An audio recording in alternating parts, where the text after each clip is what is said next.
لله نحمده ونستعينه ونستغفره ونؤمن به ونتوكل عليه ونشكره ولا نكفره ونعوذ بالله من شرور أنفسنا ومن سيئات أعمالنا من يهده الله فلا مضل له ومن يضلله فلا هادي له ونشهد أن سيدنا وسندنا وحبيبنا ومولانا محمدا عبد الله ورسوله الذي أرسله بالحق بشيرا ونذيرا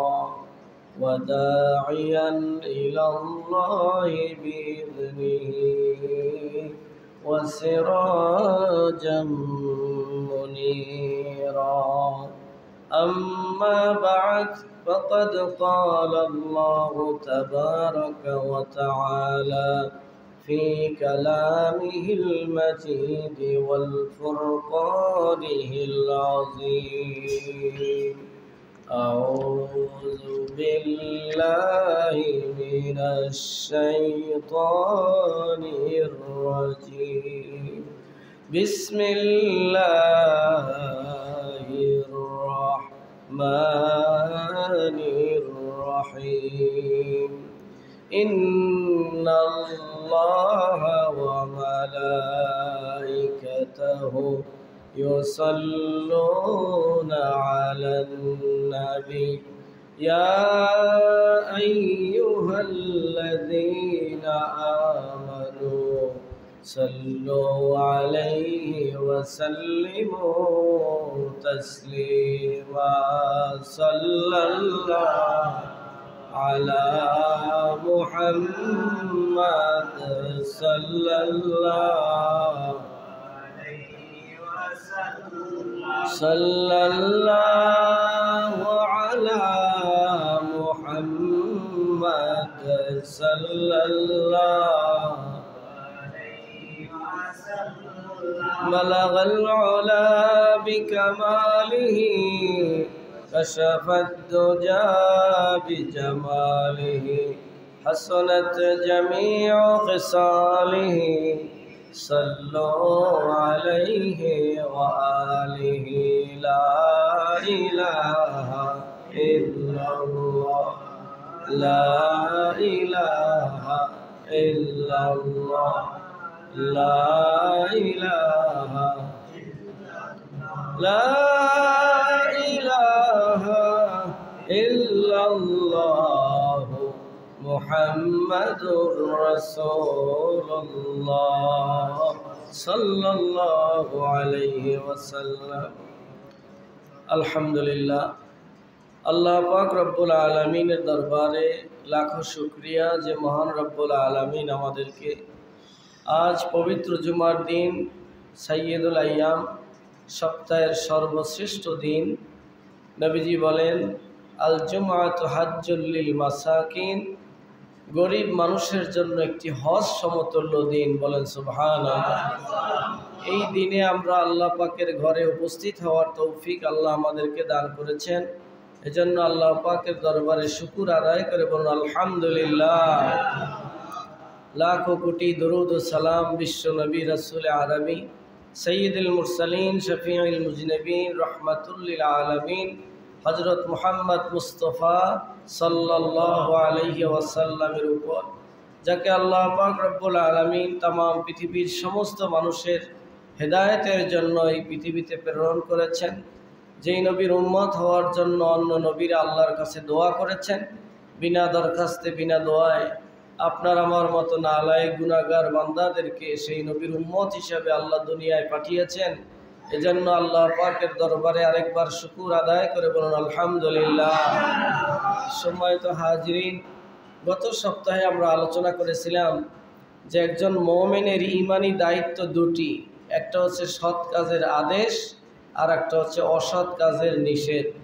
আল্লাহ পাক আমাদেরকে শ্রেষ্ঠ উম্মত বানিয়েছেন, আর শ্রেষ্ঠ উম্মতের শ্রেষ্ঠত্বতা ধরে রাখার জন্য আমাদের এই দুইটি কাজ করতে হয়, সৎ কাজের আদেশ এবং অসৎ কাজের নিষেধ। কিন্তু এই সৎ কাজের আদেশ এবং অসৎ কাজের নিষেধ করার জন্য একটা যোগ্যতার প্রয়োজন, আর সেটি সম্পর্কে আমরা আজকে আলোচনা করব। সৎ কাজের আদেশ অসৎ কাজের নিষেধ প্রত্যেকটা মানুষের জন্যই দরকার। আপনি ইমাম হইলেই যে সৎ কাজের আদেশ করবেন, আপনি নেতা হইলেই যে সৎ কাজের আদেশ করবেন, বিষয়টা এমন না। প্রত্যেকেই আমরা নেতা। নবীজি বলেন, কুল্লুকুম রাইন ওয়া কুল্লুকুম মাসউলুন আন রাইয়াতিহি। আমরা প্রত্যেকেই দায়িত্বশীল। এইখানে আমরা যারা আছি সবাই দায়িত্বশীল। কেউ হয়তো মসজিদের ইমাম, কেউ হয়তো ইউনিয়নের চেয়ারম্যান, কেউ হয়তো উপজেলার একজন এমপি, কেউ হয়তো ঘরের মেম্বার। মানে আপনার ঘরে 5 জন সদস্য থাকলে সেই 5 জনের আপনি একজন প্রধান। আপনার অফিসে 10 জন কর্মচারী থাকলে তার মধ্যে আপনি একজন প্রধান। এই জন্য আমরা প্রত্যেকেই দায়িত্বশীল, পুরুষ বলতেই দায়িত্বশীল। এই জন্য আল্লাহ নবী বলেন, কুল্লুকুম রাইন, তোমরা প্রত্যেকেই দায়িত্বশীল। কাজী সৎ কাজের আদেশ এবং অসৎ কাজের নিষেধ এই দায়িত্ব প্রত্যেকের। ইমানদার হিসাবে, শ্রেষ্ঠ উম্মত হিসাবে এই দায়িত্ব পালন করার জন্য আল্লাহ পাক রব্বুল আলামিন বলেন, তা'মুরুনা বিল মারুফ ওয়া তানহাউনা আনিল মুনকারি ওয়া তু'মিনুনা বিল্লাহ। তুমি যদি সৎ কাজের আদেশ করো আর অসৎ কাজ থেকে বিরত রাখার নির্দেশ প্রদান করো, তাহলে ওয়া তু'মিনুনা বিল্লাহ, শর্ত হলো তোমার এর অবস্থান হবে যে তুমি আল্লাহর প্রতি পূর্ণ ঈমানদার হতে হবে। একজন মানুষ যদি নিজে আল্লাহর প্রতি পূর্ণ ঈমানদার না হয়, তাহলে সে কশ্চিনকালেও সৎ কাজের আদেশ করতে পারে না। পারলেও করলেও সেটার কোনো কার্যকারিতা থাকবে না, সেটা কবুল হবে না, সেটা গ্রহণযোগ্যতা হবে না, সেটা আল্লাহর দরবারে কবুল হবে না। যে সৎ কাজে সে আদেশ দেবে সে কাজটা বাস্তবায়ন হবে না। যেমন আমাদের দেশে বহুত নেতারা অনেক সময় আমাদেরকে ভালো ভালো কথা বলে, সৎ পথে চলার জন্য বলে। দেখা যাবে যে ওই নেতাও চোর, নেতার সাথে যারা আছে তারাও চোর, অথচ সে নেতা উঠেই বলে আমাদের দেশ মাদক আসক্ত, আপনারা সবাই এই মাদকের বিরুদ্ধে সোচ্চার হবেন। দেখা যায় ওই নেতা নিজেই মাদকের ব্যবসা করে। কি বলেন? এটা আছে আমাদের সমাজে। ওই নেতার চালা বেলা চামচা যারা আছে তারাই এই দেশে গাঁজার সমস্ত ব্যবসা বাণিজ্য তারা প্রতিষ্ঠিত করছে। তাহলে দেখা গেছে যে সৎ কাজের আদেশ দিলেই হবে না, সৎ আগে নিজের হতে হবে। এজন্য আল্লাহ বলেন, ওয়া তু'মিনুনা বিল্লাহ, তুমি আগে নিজে ঈমানদার হবে। আর সৎ কাজের আদেশটা কেমনে দেবা? আল্লাহ পাক বলেন যে, ওয়ামান আহসানু কাওলাম মিম্মান দাআ ইলাল্লাহ। এই পৃথিবীর মধ্যে যারাই আছে তাদের মধ্যে সবচেয়ে সুন্দর কথা ওই ব্যক্তির কথা যে ব্যক্তি মানুষকে আল্লাহর পথে ডাকে। এই পৃথিবীতে যত কথা আছে সবচেয়ে শ্রেষ্ঠ এবং সুন্দর কথা হচ্ছে পৃথিবীতে মানুষ যেই ব্যক্তি মানুষকে আল্লাহর পথে ডাকে। ওয়ামান আহসানু কাওলাম মিম্মান দাআ ইলাল্লাহ। তার চেয়ে আর সুন্দর কথা, তার চেয়ে আর সুন্দর ব্যক্তি কে আছে, কে হতে পারে, কার কথা হতে পারে? যেই ব্যক্তি মানুষকে আল্লাহর দিকে আহ্বান করে। ওয়া আমিলা সালিহা, মানুষকে আল্লাহর পথে ডাকলেই হবে না, সে সৎ কাজ করতে হবে। সেই ব্যক্তি নিজে সৎ হবে, তার কার্যক্রম হবে সৎ, তার কাজগুলো হবে সৎ পন্থায়। তাহলে কি হবে? ওয়া আমিলা সালিহা, সে যদি সৎ কাজ করে, নিজে সৎভাবে চলে, মানুষকে আল্লাহর পথে আহ্বান করে, আল্লাহ রসুল বলেন এই ব্যক্তির সওয়াব হবে আল্লাহর কাছে এই যে, মান দাআ ইলা হুদান কানাত লাহু মিসলা উজুরিহিম লা ইয়ানকুসু মিনহু শাইআ। যদি আপনি একজন মানুষকে একটা সৎ কাজের আদেশ পরামর্শ দেন, ভালো নেক আমলে উৎসাহ দেন, আর সে অনুযায়ী যদি সে একটা নেক আমল করে, ভালো কাজ করে, আল্লাহ রসুল বলেন ওই ব্যক্তি নেক আমল করে যেই পরিমাণ নেক অর্জন করবে, ঠিক সম পরিমাণ নেক আল্লাহ তোমার আমল নামায় দান করবে। বলেন সুবহানাল্লাহ। আপনি একজন মানুষকে দাওয়াত দিবেন নামাজের জন্য, সে নামাজ পড়ে যেই পরিমাণ সওয়াব অর্জন করবে, আপনি দাওয়াত দেওয়ার কারণে আল্লাহ পাক আপনার আমল নামায় পূর্ণ ওই নামাজের সওয়াব দিবেন। সুবহানাল্লাহ। ওয়ালা ইয়ানকুসু মিনহু শাইআ, নবীজি বলেন যে ব্যক্তি নামাজ পড়ছে তার নামাজ থেকে সওয়াব কমাইয়া আপনাকে দেওয়া হবে না, বরং তার নামাজের সওয়াব পুরোটাই দেওয়া হবে, ঠিক ওই পরিমাণ সওয়াব আপনার আমল নামায়ও দেওয়া হবে। সুবহানাল্লাহ। এই জন্য নবীরা হলো এই পৃথিবীতে সবচেয়ে শ্রেষ্ঠ। পৃথিবীতে কোনো মানুষ নবীদের চেয়ে বড় নেককার হইতে পারবে না। কারণ কি, এই পৃথিবীতে যত মানুষ নেক কাজ করে সমস্ত নেকের দায়ী হচ্ছে নবীরা।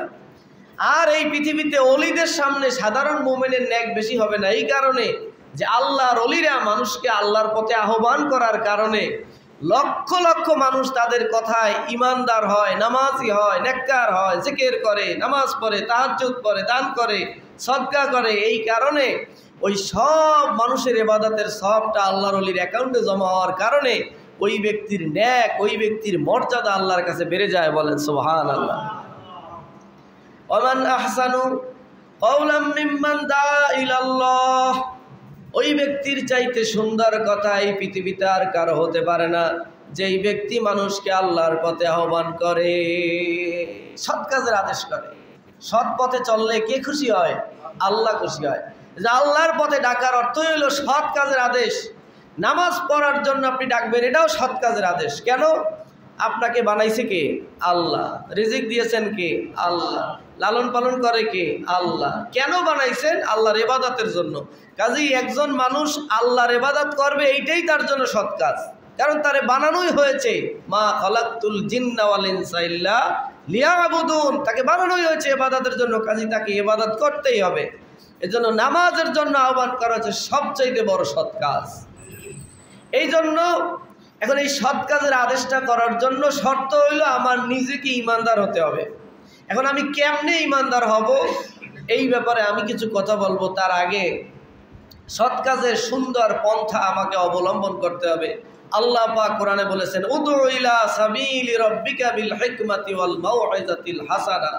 তুমি মানুষকে যদি সৎ কাজের আদেশ দিতে চাও, মানুষকে যদি আল্লাহর পথে আহ্বান করতে চাও, মানুষকে যদি দ্বীনের পথে ডাকতে চাও, তাহলে তোমার কাজ হবে সাবিলি রাব্বিকা বিল হিকমা, কৌশল, প্রজ্ঞা, জ্ঞানের মাধ্যমে তুমি মানুষকে ডাকবা।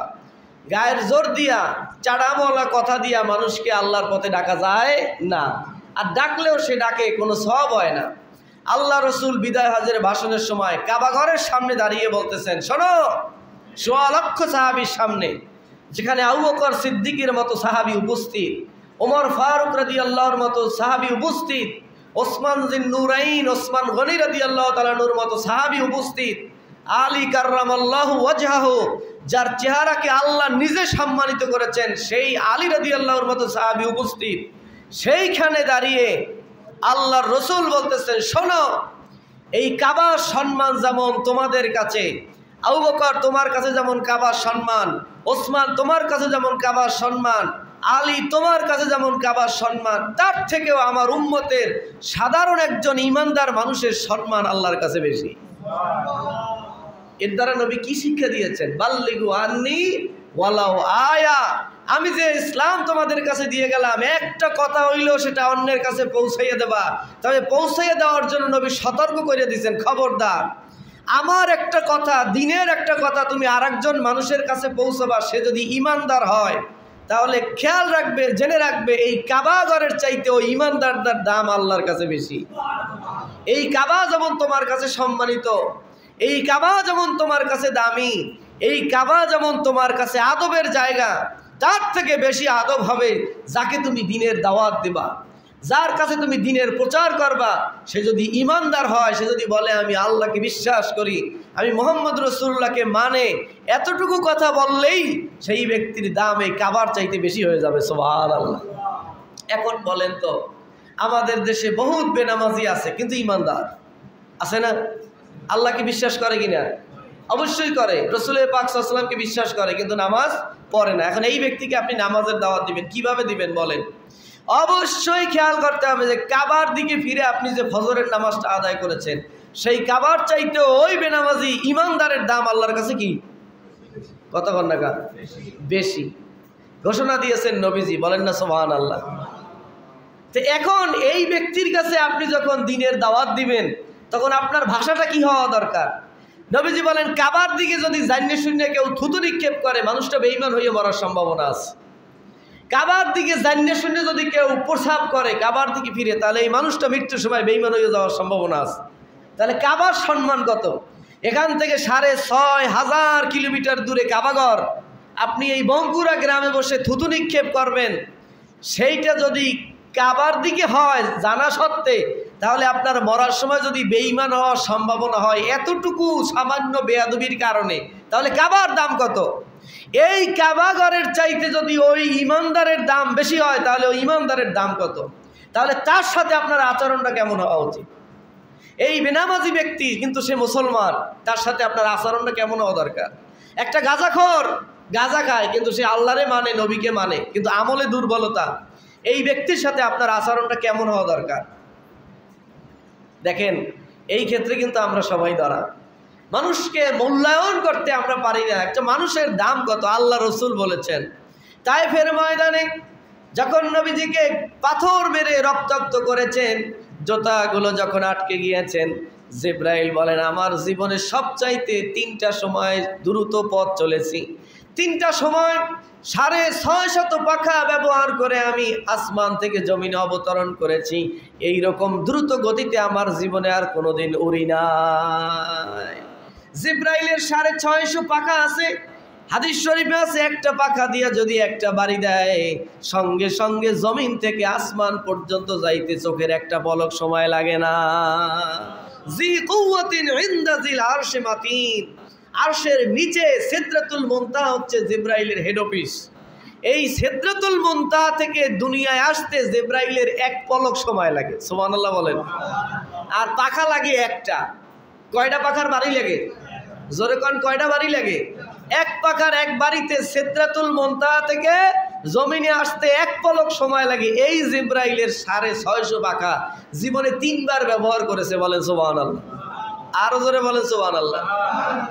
হাদিস শরীফের মধ্যে আসছে, 3 বারের মধ্যে একবার হচ্ছে রাসূল পাক সাল্লাল্লাহু আলাইহি সাল্লামকে যখন তায়েফের মধ্যে পাথর নিক্ষেপ করা হয়েছে, এই পাথর নিক্ষেপের রক্তগুলো যখন ঝরে ঝরে নবীজির শরীর মোবারক বেয়ে বেয়ে পায়ের জুতার কাছে এসেছে, এমন সময় আল্লাহ পাক নির্দেশ করছেন, জিব্রাইল, আমার নবীকে মারা হয়েছে, এই রক্ত যদি তায়েফের জমিনে পড়ে, আমি আল্লাহ বলছি তাম পৃথিবীর মানুষের জন্য আর কোনো রেজেক এই পৃথিবীর জমিন ফসল ফলাবে না। সমস্ত মানুষের রেজেক বন্ধ করে দেব আমি, যদি আমার বন্ধুর রক্ত জমিনে পড়ে। জিব্রাইল বলে, আল্লাহ আমি এখন কি করব? বলে, যে কোনো কায়দায় রক্ত তুমি বন্ধ করো। আমার বন্ধু যাকে আমি ভালোবাসি, যাকে ভালোবেসে আমি তাম পৃথিবী সৃষ্টি করেছি, তাকে মারা হয়েছে। আমি আল্লাহ এটা বরদাস্ত করব না। যদি এই রক্ত জমিনে পড়ে, তাহলে জমিন কিয়ামত পর্যন্ত সমস্ত রেজেকের দরজা বন্ধ করে দিবে। জিবরাইল আলাইহিস সালাম বলে, আমি তখন ভয়ে অস্থির হইয়া 650 পাখা দিয়ে একটা বাড়ি দিয়া সঙ্গে সঙ্গে তায়েফের ময়দানে নবীজির কদমের কাছে হাজির হয়ে গেছে। নবীজির কদমের জুতার রক্তগুলো নবীজির জুতা মোবারকের ভিতরে ঢুকাই দিচ্ছে। জিবরাইল নিজের হাতে ধরে ধরে এক ফোঁটা রক্ত তায়েফের জমিনে পড়তে দেয় না। বলেন সুবহানাল্লাহ। নবীজি বলেন, জাবের রাদিয়াল্লাহু বলেন যে নবীজি তায়েফের সময় আমি সাথী ছিলাম, নবীজির জুতাগুলো রক্তে আটকে গিয়েছে। সব রক্তগুলো জিবরাইল নবীজির জুতার ভিতরে ঢুকাই দিয়েছেন যাতে জমিনে না লাগে। এই নবীজি রক্তগুলো আটকাইয়া জিবরাইল বলে, ইয়া রাসূলুল্লাহ, কারণ আল্লাহর অবস্থা তো সে জানিয়ে আসছে যে এই রক্ত জমিনে পড়লে রেজেক বন্ধ করে দেবে আল্লাহ। সে আল্লাহর রাগ সম্পর্কে তো জিবরাইল জানে। জিবরাইলও রাগ হয়ে গেছে। এবার বলে, হুজুর আপনি হুকুম করেন, তায়েফের বড় বড় পাহাড়গুলো দিয়ে তায়েফে একদম সমস্ত মানুষগুলো আমি পিছিয়ে এক মুহূর্তের মধ্যে মেরে ফেলবো। নবীজি বলছেন কি, তায়েফে একজন মুসলমানও তখন ছিল না, সব ছিল কাফের। বলে, এরা আমি আশা করি আমার মুসলমান উম্মত হবে, ইমানদার হবে। এরা না হোক এদের সন্তান হবে, এরা সন্তান না হয়ে এদের নাতিপুতি হবে। আজ হোক কাল হোক এই তায়েফের জমিনে ইসলাম প্রতিষ্ঠিত হবে। কিয়ামতের আগ হইলেও কলেমা পড়নেওয়ালা মুসলমান এদের বংশেই জন্মগ্রহণ করবে। কাজে এদেরকে আমি পাথর চাপা দিয়া মারার নির্দেশ করতে পারি না। তাহলে একজন মানুষের দাম কত? একজন ব্যক্তির দাম কত? যদি কাফেরের এত দাম হয়, ফেরাউনের চেয়ে নিকৃষ্ট কাফের এই পৃথিবীতে আর আছে? কথা কয় না? ফেরাউনের চাইতে নিকৃষ্ট কাফের আর নাই। সেই ফেরাউনকে আল্লাহ পাক রব্বুল আলামিন দ্বীনের দাওয়াত দেওয়ার জন্য যখন মুসা নবীকে পাঠাইলেন, ইযহাব ইলা ফিরআউনা ইন্নাহু তাগা, ফেরাউনের কাছে যাও, সে সীমা লঙ্ঘন করেছে, নাফরমান হয়ে গেছে। আল্লাহ নবীকে আল্লাহ পাক নির্দেশ করলেন যে তুমি ফেরাউনকে দিয়া দ্বীনের দাওয়াত দাও। ফেরাউন মস্ত বড় অপরাধী হয়ে গেছে, সীমা লঙ্ঘন করে ফেলেছে। নবী মূসা আলাইহিস সালাতু ওয়াস সালাম বললেন, রব্বুল আলামিন, ফেরাউন হচ্ছে একজন রাজা, ফেরাউন একজন বাদশাহ। ওই রাজ দরবারে অনেক জ্ঞানী গুণী মানুষ থাকে। সেখানে আমি নবী মূসা যদি যাইয়া আমার জিহ্বার জড়তা নিয়া তোতলাইয়া কথা বলি, তাহলে আমারে তারা ব্যঙ্গ করবে। মূসা নবী একটু তোতলা ছিলেন, কথা একটু বাঁচতেন মুখে। আল্লাহর নবী বলেন মূসা, আল্লাহর নবী মূসা আলাইহিস সালাম বলেন, আমি যদি তোতলাইয়া কথা বলি রাজ দরবারে, তাহলে তারা আমারে টিটকারি মারবে। তার চেয়ে বরং আমার ভাই হারুন, তার কণ্ঠ ভালো, ওরে আমার সাথে অনুমতি দেন যে আমার কথাগুলো ও সুন্দর করে উপস্থাপন করবে। কথা তো সবাই বলতে পারে, কিন্তু সব কথা সবাই বলতে পারি না। কিছু কথা আছে একটু সাজাইয়ে গোছাইয়ে বলা লাগে। এই সাজাইয়ে বলতে কি সবাই পারে? এটা একটা ভিন্ন যোগ্যতা। তা আল্লাহ পাক বলেন, এই দরজা তো আমার উম্মতে মুহাম্মাদিয়ার জন্য রাখছি। বলেন সুবহানাল্লাহ। নবীর কথা উম্মতে মুহাম্মাদিয়ারা বলতে পারবে। আজকে নবী নাই, এই মসজিদে ইমামতি করি আমি। অন্য আরেক মসজিদে নবী নাই, সেখানে ইমামতি করতেছেন একজন হাফেজ। আরেক মসজিদে নবী নাই, সেখানে ইমামতি করতেছেন একজন মাওলানা। কিন্তু তারা আপনাদেরই সন্তান, ঠিক কিনা বলেন? কথা কয় না গা? এই উম্মতেরই অন্তর্ভুক্ত। আমি আপনাদেরই সন্তান, আপনাদেরই ভাই। কিন্তু নবীর অবর্তমানে আমি কাজ করতেছি। এটা এই নবীর উম্মতের শ্রেষ্ঠত্বের প্রমাণ। আল্লাহ বলেন যে এই মর্যাদা আমি কোনো নবীরে দেই নাই। অতএব তোমার ভাই হইয়া তোমার পক্ষে কথা বলবে তা পারবে না। তোমার ভাইকে আমি নবী বানাইয়া দিলাম, তার কথা সে বলবে। বলেন সুবহানাল্লাহ। তখন হারুন আলাইহিস সালামকে নবী বানাইয়া আল্লাহ পাক নির্দেশ করলেন, ওয়াকুলা লাহুম কাওলান লাইয়িনা। আল্লাহ বলছেন, এ মূসা, এ হারুন, দুই ভাই খেয়াল করে শোনো, তোমাদেরকে আমি ফেরাউনের কাছে পাঠাইতেছি। ফেরাউনকে জাহান্নামের আসামি, কাফের, মুশরিক মনে করিয়া তার সাথে কর্কশ ভাষায় দুর্ব্যবহার করবে না। খবরদার, তার সাথে ওয়াকুলা লাহুম কাওলান লাইয়িনা, নরম নরম মিষ্টি মিষ্টি কথা বললে ফেরাউনকে দ্বীনের দাওয়াত দেবা। বলেন সুবহানাল্লাহ। নবীদেরকে বলতেছেন ধমক দিয়া ফেরাউনরে যেন বেইজ্জতি করা না হয়। তাহলে আল্লাহর কাছে একজন মানুষের দাম কত? সে কাফের হোক মুশরিক হোক, একজন মানুষের দাম কত? একটা কাফেরের দাম যদি, একটা ফেরাউনের দাম যদি এই হইতে পারে যে মুসা নবীরে ধমক দিয়ে সাবধান করে দিয়েছে, খবরদার ফেরাউনের সাথে কর্কশ ভাষায় কথা বলবে না। মুহাম্মদুর রাসূলুল্লাহ যদি বলতে পারে, খবরদার এই তায়েফের মাটির মানুষ, এদের বংশধররাই আমার ইমানদার উম্মত হবে, কাজী ইমানদার হবে, সেই আশায় এই আজকের কাফের পর্যন্ত মাপ পেয়ে গেল। তাহলে কাফেরের দাম যদি এত হয়, তাহলে একজন ইমানদারের দাম কত? আল্লাহর নবী বলেন, লা তাকুমুস সাআতু হাত্তা ইয়াকুলার রাজুলু আল্লাহু আল্লাহ। একজন ইমানদার ব্যক্তির দাম কত আমার উম্মত শোনো, আল্লাহ রাব্বুল আলামিন ততক্ষণ পর্যন্ত কিয়ামত কায়েম করবে না যতক্ষণ পর্যন্ত আমার একজন ইমানদার এই পৃথিবীতে থাকবে। সেই ইমানদারের কোনো নামাজ থাকবে না, ইমানদারের কোনো রোজা থাকবে না, ইমানদারের কোনো লেবাস থাকবে না, ইমানদারের কোনো পোশাক সিরাত সুরাত থাকবে না। সকালবেলা একবার আল্লাহ বলে ডাক দিবে, সন্ধ্যাবেলা একবার আল্লাহ বলে ডাক দিবে। সামান্য এই দুইটা আমল, সকাল এবং সন্ধ্যায় আল্লাহকে আল্লাহ বলে দুইবার ডাক দেওয়ার, এমন পর্যন্ত একজন দুর্বল ইমানের অধিকারী মানুষ যতদিন এই পৃথিবীতে থাকবে, ততদিন পর্যন্ত আল্লাহ রাব্বুল আলামিন কিয়ামত কায়েম করবে না। লা তাকুমুস সাআতু হাত্তা ইয়াকুলার রাজুলু আল্লাহু আল্লাহ। সকালবেলায় একবার বলবে আল্লাহ, সন্ধ্যাবেলায় বলবে আল্লাহ। এই মানুষটা যতদিন পর্যন্ত বেঁচে থাকবে, আল্লাহ পাক ইসরাফিলকে বলবে, ইসরাফিল সিংহা নিয়ে অপেক্ষা করো। এই ব্যক্তির হায়াত যতদিন আছে, যেহেতু সকালবেলায় আমি আল্লাহকে আল্লাহ বলে ডাক দিছে, সন্ধ্যাবেলায় আমি আল্লাহকে আল্লাহ বলে ডাক দিছে, যেদিন লোকটা সকালবেলায় আল্লাহকে আল্লাহ বলে ডাক দেওয়াটাও ভুলে যাবে, আল্লাহ বলেন সেই দিন তার মৃত্যু হয়ে যাবে।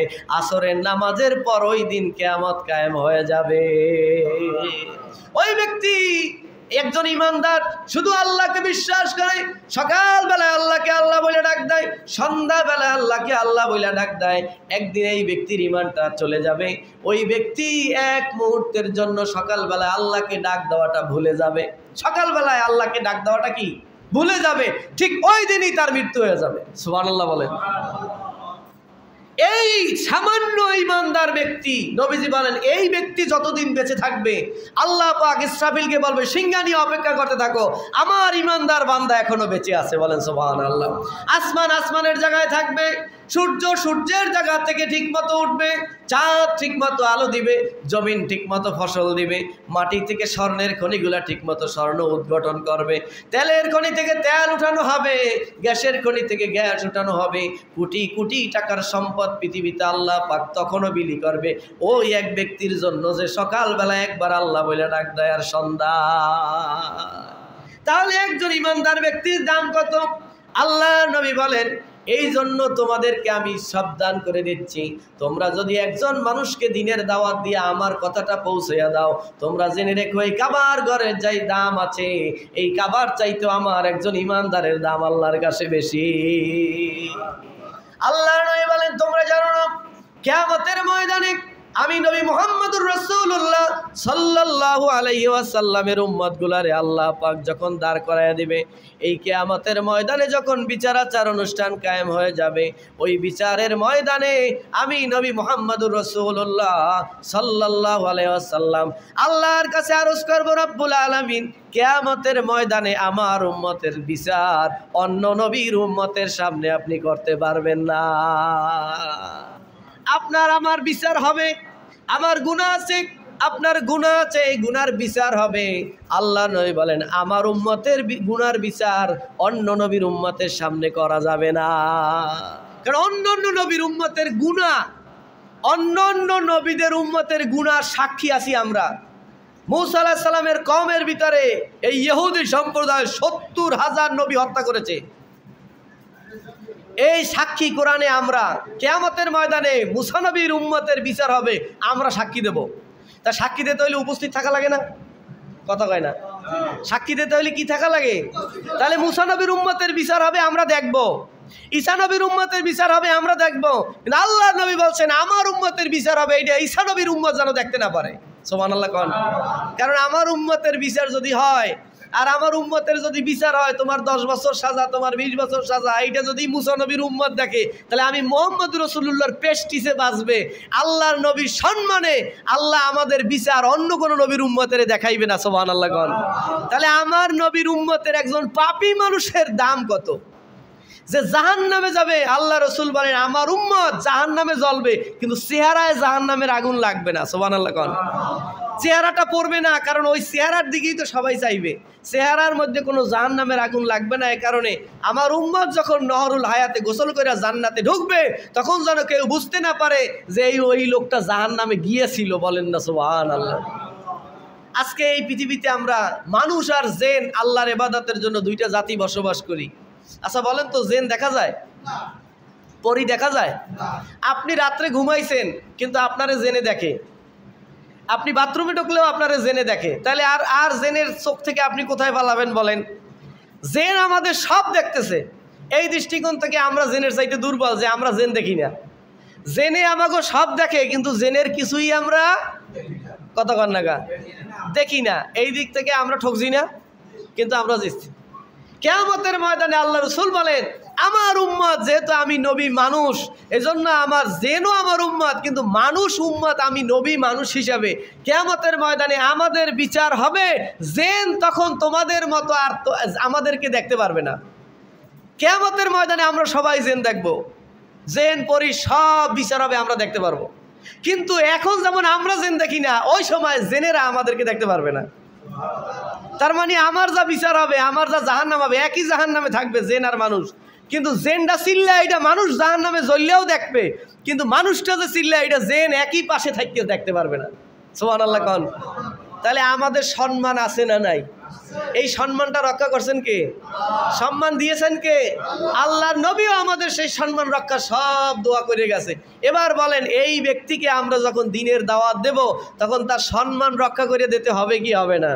এই জন্য আমরা খেয়াল রাখবো যে একটা মানুষের দিনের দাওয়াত দিবেন, নামাজে ডাকবেন, তাতে যদি আপনার সম্মান দেওয়া লাগে তাহলে ওই মানুষটার সাথে আপনি যখন কেনা বেচা করবেন, লেনদেন করবেন, জাগা জমি মাপবেন, সালিশি করবেন, ঝগড়া বাজবে, তখন আপনি তার সাথে কি ব্যবহারটা করবেন কোন তো? এই হিসাব করলে তো মুসলমান খুঁজে পাওয়া যায় না। ঝগড়া বাজলেই তো গালাগালি শুরু হয়ে যায়, মিথ্যার তো কোনো শেষ নাই, আগাগোড়া 100% সব মিথ্যা, এরপর যত অশ্লীল কথা আছে সব কয়। আল্লাহ রসুল বলেন এইটা আমার উম্মতি না, ওয়াইজা খাসামা ফাজারা, যে ঝগড়া বাজলে অশ্লীল কথা বলে ওটা আমার উম্মত না, ওটা মুনাফিক। ইন্নাল মুনাফিকিনা ফিদ দারকিল আসফালি মিনান নার, নবীজি বলেন মুনাফিক হবে কিয়ামতের ময়দানে কাফেরের চাইতেও নিকৃষ্ট। কাফের থাকবে জান্নাতের প্রথম আর দ্বিতীয় স্তরে, আর মুনাফিক থাকবে সবচাইতে নিম্ন তৃতীয় স্তরে। বলেন নাউজুবিল্লাহ। তাহলে ঝগড়া করলে গালিগালাজ করা এটা মুনাফিকের আলামত। ঝগড়া করলে যারা গালিগালাজ করে এটা কিসের আলামত? জোরে বলেন কিসের আলামত? মুনাফিকের খাসলাত, মুনাফিকের বৈশিষ্ট্য। আল্লাহ রসুল বলেন এই মুনাফিক থাকবে জাহান্নামের তৃতীয় স্তরে। জাহান্নামের 3টে স্তর। প্রথম স্তরে থাকবে ইমানদার মুসলমান যারা গুনাহ করছে, প্রথম স্তরে উপরিতে উপরিতে শাস্তি দিয়ে নিয়ে আসবে। মিডল পয়েন্টে থাকবে কাফের মুশরিক বেঈমানরা, আর লাস্ট স্টেপ সবচাইতে ভয়ঙ্কর শাস্তি গভীর তলদেশে থাকবে মুনাফিকেরা।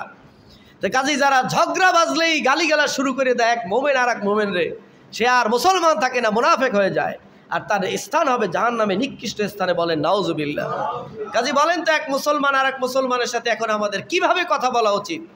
আল্লাহ নবী বলেন একজন মুসলমান আর একজন ইমানদারকে সম্মান করে কথা বলার সময় যদি সামান্য একটু হাসি দেয়, আপনি হাস ছাড়াও কথা বলতে পারেন, হাসি দিয়াও কথা বলতে পারেন, এমন একটা কথা। কিন্তু কথা বলার সময় আপনি একটু হাসি দিয়া কথা বললেন, যেহেতু সে আপনার ইমানদার ভাই, আল্লাহর নবী বলেন আল্লাহ পাক খুশি হইয়া সঙ্গে সঙ্গে তোমার আমল নামায় একটা ছাগল সদকা করে দেওয়ার সওয়াব লিখে দেবে। একজন ইমানদারের কত দাম! একজন মুমিন আর একজন মুমিনের চেহারার দিকে তাকাইয়া শুধু একটু হাস দিবে, খুশি হবে, ভালো লাগবে যে আমার ইমানদার ভাই, আমার নামাজি ভাই। এই জন্য একজন আর চেহারার দিকে তাকাই একজন একটু হাস দিবে, আল্লাহর নবী বলেন সাথে সাথে তার আমল নামা একটা ছাগল সৎকার সওয়াব দিয়া দিবে। সুবহানাল্লাহ। আরো জোরে কন্যা সুবহানাল্লাহ। এই জন্য থাক লাগবে না, আমি বন্ধ করতেছি। প্যারে হাজিরিন, তাহলে একজন ইমানদারের দাম আছে না নাই? যে আল্লাহকে স্বীকার করে তার দাম আছে না নাই? এখন আমাদের কাজ কি? তার এই সৎ কাজের আদেশ দিতে হবে। 1 নম্বর শর্ত যে তার সম্মান রক্ষা করিয়ে তারপরে কি তার দিনের পথে আনতে হবে, তার সাথে ভালো ব্যবহার করতে হবে, তার সাথে খারাপ আচরণ করা যাবে না। মুসলিম শরীফের হাদিস, ইমরাতে গামিদিয়া নামক একজন মহিলা, তিনি নবীজির কাছে এসে বলেন ইয়া রাসূলুল্লাহ আমি জিনা করেছি। বলেন নাউজুবিল্লাহ। নবীজি বলেন কি বলো? মহিলা বলছে হুজুর আমি জিনা করেছি। আরেকবার বলেন হুজুর আমি জিনা করেছি। নবীজি মুখ ফিরিয়ে নিলেন। 4 বার বলেছেন হুজুর আমি জিনা করেছি, আমার বিচার করেন। নবীজি বলেন তুমি কি গর্ভবতী? বলে হ্যাঁ আমি গর্ভ হয়েছি। তার মানে যারও সন্তান তার পেটে। নবীজি বলেন সন্তান প্রসাব করে তারপরে আসো, কারণ আমি যদি এখন জিনার বিচার তোমাকে পাথর নিক্ষেপ করে হত্যা করতে মৃত্যুদণ্ড আদেশ দেই, তুমি মরবা, তার সাথে তোমার সন্তান মরবে। তুমি জিনা করছো কিন্তু তোমার সন্তান তার অপরাধ করে নাই। সুবহানাল্লাহ বলবেন না? 1 বছরের জন্য তারা জামিন দিয়ে দিলেন। কাগজ নাই, সই নাই, স্টেটমেন্ট নাই, উকিল নাই, মুক্তার নাই, মোহরি নাই, কিচ্ছু নাই, ডাইরেক্ট মুখ থেকে বলে দিলেন, মহিলা চলে গেলেন। 1 বছর পর সন্তান কোলে নিয়ে হাজির। সুবহানাল্লাহ কোন? জানেন মৃত্যুদণ্ড হবে তার। জেনা করলে তার শাস্তি কি? মৃত্যুদণ্ড, ফাঁসি হবে, মানে পাথর নিক্ষেপ করে মারিয়ে লাবে তারে, প্রকাশ্যে মানুষের সামনে তাকে হত্যা করা হবে। এই মৃত্যুদণ্ড শাস্তি পাওয়ার জন্য মহিলা সন্তান কোলে করে নিয়ে চলে আসছি, ইয়া রাসূলুল্লাহ দেখেন আমি সন্তান প্রসব করেছি, এখন আমারে শাস্তি দেন, এখন আমারে মৃত্যুদণ্ড দেন। নবীজি বলেন এই পৃথিবীতে আল ওয়ালিদাতু ইউরদিউনা হাওলাইনি কামিলাইন, একজন সন্তানের দায়িত্ব হলো মায়ের বুকের দুধ 2 বছর পান করবে, এটা সন্তানের অধিকার। এখন যদি তোমারে আমি মারি তাহলে এই শিশুটা 2 বছর মায়ের দুধ থেকে বঞ্চিত হবে। আমি মুহাম্মদুর রাসূলুল্লাহ কিয়ামতের ময়দানে আল্লাহর দরবারে এই শিশুর মা হত্যাকারী হিসেবে আসামি হয়ে যাব। সুবহানাল্লাহ। যাও আবার 2 বছরের জামিন দিয়ে দিলাম। কয় বছর হইল? আচ্ছা 3 বছরে এটা ভুলে যাওয়ার কথা না? মরণের কথা 3 বছর পর আবার আসছে। একটা রুটি বাচ্চার মুখে দিয়া খাওয়াইতে খাওয়াইতে আসছে, বলে ইয়া রাসূলুল্লাহ দেখেন আমার বাচ্চা রুটি খাইতে পারে নিজে চাবাইয়া, এখন আমারে শাস্তি দেন। আল্লাহর নবী বলেন তুমি শাস্তি জানো? তুমি যে বিচার চাও বিচার জানো? বলে জানি। কি বিচার? আমাকে হত্যা করা হবে, মৃত্যুদণ্ড দেওয়া হবে, পাথর নিক্ষেপ করে মারা হবে। বলে তাহলে মৃত্যুর জন্য তুমি বারবার কেন আসো? মৃত্যু থেকে মানুষ পলায়, তুমি কেন আসো? মহিলা বলে ইয়া রাসূলুল্লাহ ইয়া হাবিবাল্লাহ আমি জানি মৃত্যুদণ্ড দেওয়া হবে, কিন্তু আমি এটাও জানি এই জেনার বিচার না করে যদি আমি মারা যাই, কিয়ামতের ময়দানে আল্লাহ পাক আমাকে যদি এই জেনার কারণে শাস্তি দেয়, তাহলে জাহান্নামের শাস্তি দুনিয়ার চাইতে 70,000 গুণ বেশি হয়ে যাবে। ওই শাস্তি আমি সহ্য করতে পারবো না। ওয়ালিমান খাফা মাকাম রাব্বিহি জান্নাতান, আল্লাহ রাব্বুল আলামিন বলেন, যে ব্যক্তি গুনাহ করে আমি আল্লাহর সামনে হিসাব দেওয়াকে ভয় করে, আমি আল্লাহ রাব্বুল আলামিন তাকে তওবা কবুল করাইয়া 2টা জান্নাতের মালিক বানাইয়া দেব। এটা অস্বীকার করার কোনো সুযোগ নাই। আল্লাহর নবী বলেন, তুমি জেনে শুনেও যেহেতু আসছো, বিচার না করে পারি না। আল্লাহর নবী তাকে নির্দেশ করলেন, যাও ময়দানের মধ্যে নিয়ে কোমর পর্যন্ত বালুতে গেড়ে চতুর্দিক থেকে তাকে পাথর নিক্ষেপ করে হত্যা করো। সবাই পাথর মারতে শুরু করলো, শরীর থেকে রক্ত ছিটতেছে। একজন সাহাবী পাথর মারতে গিয়া এমন একটা পাথরের আঘাত দিয়েছে, কপাল ফেটে রক্ত ছিটকে ওই সাহাবীর গালে লাগছে। যে মারতে গেছে তার গায়ে ছিটকে আসছে। সাহাবী এমন বিরক্ত বোধ করছে যে এই জিনাকারী মহিলার রক্ত আমার গায়ে লাগছে, একটা পাপিষ্ঠ মহিলার রক্ত আমার গায়ে লাগছে। সে একেবারে খুব নিজেকে ভৎসনা করতে করতে এই রক্তটা মুছতেছে, ধুইতেছে, বিরক্ত বোধ করতেছে। নবীজি সাথে সাথে তার সামনে হাজিরে বল, তুমি করছো কি? হুজুর, জিনাকারী মহিলার রক্ত আমার গায়ে লাগছে। যে রক্তকে তুমি ঘৃণা করছো, এই রক্তের ওজন জানো? তুমি মনে করছো এটা একটা জিনাকারী নারীর রক্ত, কিন্তু এই নারী তওবা করেছে, এই নারী একজন ইমানদার। একজন ইমানদারের 1 ফোঁটা রক্তের ওয়েট কি তুমি জানো? এই 1 ফোঁটা রক্ত যদি কিয়ামতের ময়দানে এক পাল্লায় দেওয়া হয়, আর এই আরব আমিরাতের সমস্ত পাপী মানুষের পাপ যদি আরেক পাল্লায় দেওয়া হয়, এই 1 ফোঁটা ও তওবাকারী মহিলার রক্তের ওজন আল্লাহর মিজানের পাল্লায় বেশি হয়ে যাবে। সমস্ত মানুষের নাজাতের জন্য 1 ফোঁটা রক্তের পাওয়ার যথেষ্ট। কাজী একজন ইমানদারের দাম আল্লাহর কাছে কত বেশি। কাজে আমাদের পারস্পরিক আচরণটা, পারস্পরিক মুআমালাতটা, দিনের দাওয়াতের ক্ষেত্রে, দুনিয়াবি কাজের ক্ষেত্রে প্রত্যেকের আচরণগুলো আমাদের এরকম সুন্দর হওয়া দরকার। একজন মানুষ নামাজ পড়ে না, জানে না, নামাজ পড়তে আসছে, উজু হয় নাই, আপনি দেখছেন, এখন কি করবেন? কি তারা যদি মসজিদে বইয়া বলেন, তবে তুই উজু করছো, উজু হয় নাই, তাহলে এই লোকটা শরম পাবে না? কতক্ষণ টাকা ইজ্জাতে আঘাত লাগবে না? লাগবে না? লাগবে। তাহলে কি করা যাবে? ইমাম হাসান এবং হোসাইন রাদিয়াল্লাহু তাআলা আনহুমা, 2 জন হলো নবীর নাতি। একজন সাহাবী নতুন ইসলাম গ্রহণ করছে, উজু জানে না ভালো করিয়া। প্রথম উজু করতে গেলে একটু ভুল হয় না? কথা হয় না? নতুন মুসলমান হয়েছে, এখন উজু করছে। এখন হাসান আর হোসাইন হাঁটতে যায়, দেখছে যে দুজনে দেখে যে ভাই ওনার উজু তো হয় নাই। এখন নবীর নাতি সাইয়্যিদুশ শাবাবি আহলিল জান্নাহ, বেহেশতের 2 জন হবে সর্দার, এ হাসান আর হোসাইন। সুবহানাল্লাহ কোন। এরা কতটা পাওয়ারফুল চিন্তা করেন। নবীজি বলেন, কিয়ামতের ময়দানে হাউজে কাউসারের 2টা লাইন হবে, এক লাইনে আমার হাসান, আর এক লাইনে আমার হোসাইন। 2 জনে মিললে তোমাদেরকে হাউজে কাউসারের পানি পান করাবে। আর একটু জোরে কর না। তাহলে এগো পাওয়ারটা কি, ক্ষমতাটা কেমন? কিয়ামতের ময়দানে এরা হাউজে কাউসার পান করাবে। জান্নাতের 2 গেটের ভিতরে, জান্নাতের মধ্যে যে ব্যানার করা হবে, গেট করা হবে, গেটের 2টা খুঁড়ো থাকে না? কতক্ষণ লাগা? এই গেটের খুঁড়ার মধ্যে লেখা থাকে আহলান সাহলান মারহাবা। নবীজি বলেন, জান্নাতের গেটের 3টা লেখা থাকবে, উপরে থাকবে লা ইলাহা ইল্লাল্লাহু মুহাম্মাদুর রাসূলুল্লাহ, আর ডাইন পাশে গেটে লেখা থাকবে হাসান, বাম পাশের গেটে লেখা থাকবে হোসাইন। এই হলো জান্নাতের গেটের ব্যানার। আপনাদেরকে বলে দিলাম, হাসান আর হোসাইনের নামে জান্নাতের গেটের ব্যানার হবে। সমস্ত জান্নাতীরা জান্নাতে যাওয়ার সময় হাসান হোসাইনের নাম পড়ে এরপর জান্নাতে ঢুকবে। সুবহানাল্লাহ কোন। পাওয়ার কি! এই হাসান আর হোসাইন 2 ভাই কয়, ভাইও ওনার উজু তো হয় নাই, এখন যাইয়ে কইতে পারতে না যে আমরা বেহেশতের সর্দার, কাউসার দেবো, নবীর নাতি, আপনার উজু হয় না, এতে কি এগো পুষ্পজীবন কমতে? কথা কন না। ওই সাহাবি কি মাইন্ড করতে? এরা তো জান্নাতের সর্দার। কিন্তু না, তারা যাইয়ে বলছে কি জানেন, হাদিস শরীফের মধ্যে আসছে, যাইয়ে তার কাছে বলছে, উজু করা যত করে না হয়েছে, চুপ করে 2 ভাই 2 পাশে দাঁড়াই রয়েছে। উজু শেষ, বলে চাচা আপনার কি উজু করা হয়েছে? কহা হয়েছে। কয় আমরা 2 ভাই আইছি একটু উজু শিখতে, বয়সে একটু ছোটো না, আমরা 2 ভাই উজু করবো, আমাকে ওটা হয় কিনা একটু দেখবেন। আমরা তো আব্বার কাছ থেকে শিখছি, ফাতেমার কাছ থেকে, মা ফাতেমার কাছ থেকে শিখছি, নানার কাছ থেকে শিখছি, আপনার একটু দেখাইতে চাই যে আমাকে উজুটা হয় কিনা। চিন্তা করেন, শিখছে কার দ্বার দিয়া? নানার কাছ থেকে। নানাকে মুহাম্মাদুর, এর চাইয়ে শিষ্ট শিক্ষক পৃথিবীতে আর আছে? কি কৌশল তারা করছে দেখেন। উদউ ইলা সাবিলি রাব্বিকা। আর আমরা একজনের একটু ভুল হইলি, আর তোমার নামাজ হয় না, আর তোমার কি টুই মাথায় দেছো টুই হয় না, কি বেটা উজু করছো উজু হয় না, আর বেটা দোয়া গুনুত পারো না, কি নামাজ পড়ো কি, এইগুলো আমাদের খাসলাত। আর ইমাম হাসান আর হোসাইন কত সুন্দর, আমরা একটু উজু করবো আপনি দেখবেন। আগে হাসান কয় আমি করি, হাসান উজু করছে, ওই বেটা খাড়াই খাড়াই সুন্দর করে দেখছে। এরপর হোসাইন কেন আমি করি, আমারটা দেখেন, বাইডে তো দেখলেন দুজন উজু করছে, দেখে যে দুই ভাই উজু এক, কারণ এরা শেখছে কার দাগ দিয়া, নবীর কাজ দেয়া, মায়ের কাজ দেয়া, বাপের কাজ দেয়া, সব তো ইসলামের গোড়া। এগো উজু থেকে ভুল আছে, কথা কয় না, আসলে ভুলটা কার, ওই লোকের। এখন ওনরা কিন্তু যাই বলে না যে আপনার উজু হয় নাই, ওনরা নিজেকেও দুই ভাই উজু দেখাইয়ে কয় এখন দেখেন তো, বলেন তো আমাকে কার উজুটা ভালো হয়েছে। এখন উনি কইতেছে দুই ওজনের উজু ভালো হয়েছে, কিন্তু সর্বনাশ তো করছো, কয় কি হয়েছে, আমার উজু হয় নাই।